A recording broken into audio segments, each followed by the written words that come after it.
ദൈവത്തിൻ്റെ അതിപരിശുദ്ധമായിരിക്കുന്ന നാമത്തിന് മഹത്വമുണ്ടാകുവാൻ ഇടയാകട്ടെ. ദൈവത്തിൻ്റെ പരിശുദ്ധാത്മാവിൻ്റെ വിലയേറിയ ശബ്ദം, ദൈവത്തിൻ്റെ വചനത്തിൻ്റെ ദൂത് നമ്മുടെ ഹൃദയത്തിന് വിടുതലായി തീരത്തക്ക നിലയിൽ സ്വർഗം തൊടുന്ന ദൈവശക്തി പകരപ്പെടുന്ന ദൈവിക വാഗ്ദത്തങ്ങളുടെ നിവർത്തി കണ്ട് സന്തോഷിക്കത്തക്ക നിലയിൽ ദൈവത്തിൻ്റെ കരം ചലിക്കുന്ന അനുഗ്രഹിക്കപ്പെട്ടൊരു ദിവസമായി തീരുവാൻ ഇടയാകട്ടെ. യേശുവിൻ്റെ നാമത്തിൽ സ്നേഹവന്ദനത്തെ അറിയിക്കുന്നു. റോമാലേഖനം 4 അധ്യായം 19 വാക്യം. അവൻ ഏകദേശം 100 വയസ്സുള്ളവനാകയാൽ തൻ്റെ ശരീരം നിർജീവമായി പോയതും സാറയുടെ ഗർഭപാത്രത്തിൻ്റെ നിർജീവത്വം ഗ്രഹിച്ചിട്ടും വിശ്വാസത്തിൽ ക്ഷീണിച്ചില്ല. നമുക്ക് വളരെ പരിചയമുള്ള തിരുവെടുത്ത് അബ്രഹാമിൻ്റെ വാഗ്ദത്തങ്ങളുടെ ദൈവത്തിൻ്റെ ഇടപെടലും അബ്രഹാമിൻ്റെ വിശ്വാസത്തെക്കുറിച്ച് ആ വാക്യം വ്യക്തമായി തെളിയിക്കുകയാണ്. ഇവിടെ വചനം പറയുന്നു, അവൻ ഏകദേശം 100 വയസ്സുള്ളവനാകിയ തൻ്റെ ശരീരം നിർജീവമായി പോയതും സാറയുടെ ഗർഭപാത്രത്തിൻ്റെ നിർജീവത്വം ഗ്രഹിച്ചിട്ടും വിശ്വാസത്തിൽ ക്ഷീണിച്ചില്ല. വിശ്വാസത്തിൽ ക്ഷീണിച്ചില്ല. പരിശുദ്ധാത്മാവ് ആഴവും ശക്തമായി ഇടപെടുന്ന ദൂത് ഇതാണ്. അബ്രഹാം ഗ്രഹിച്ചതും അബ്രഹാം വിശ്വസിച്ചതും, അബ്രഹാം ഗ്രഹിച്ചതും അബ്രഹാം വിശ്വസിച്ചതും.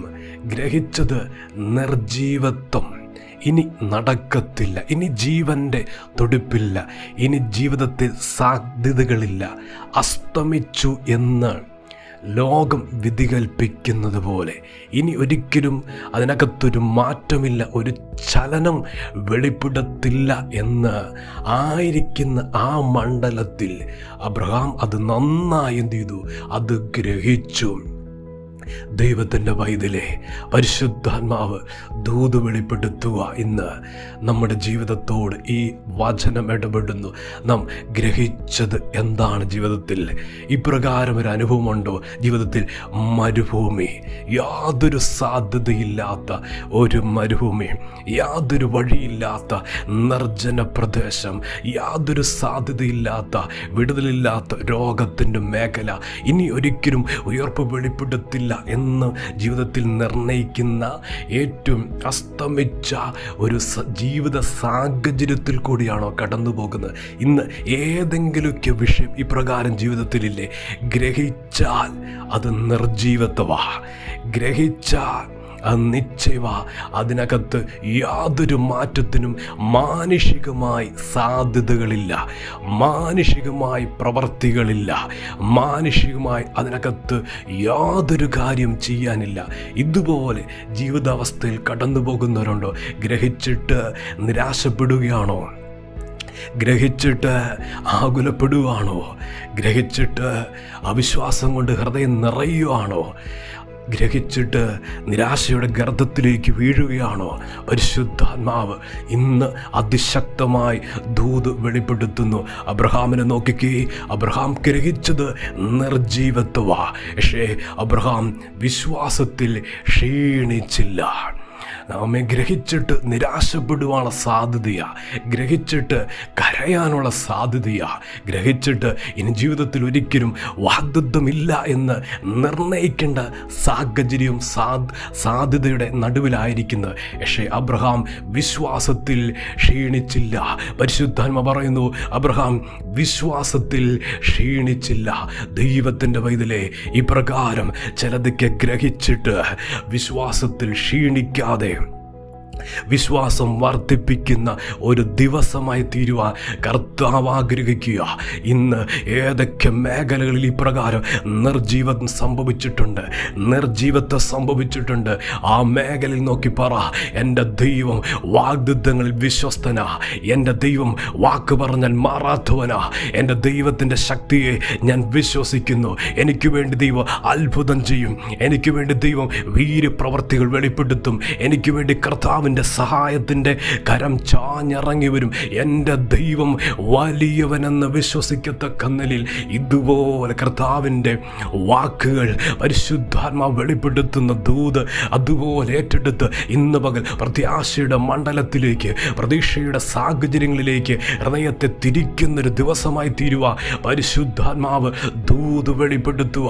ഗ്രഹിച്ചിട്ട് നിരാശപ്പെട്ടു പോകരുത്, ഗ്രഹിച്ചിട്ട് തലകുനിച്ചു പോകരുത്. ദൈവത്തിൻ്റെ വൈതലേ, വിശ്വാസത്തിൽ ക്ഷീണിച്ചില്ല. അവരുടെ ജീവിതത്തിലാ ദൈവത്തിൻ്റെ കരം. മാനുഷിക കരങ്ങൾക്ക് അസാധ്യമായി നിൽക്കുന്ന മണ്ഡലത്തിൽ പരിശുദ്ധാത്മാവ് ദൂത് വെളിപ്പെടുത്തുന്നു.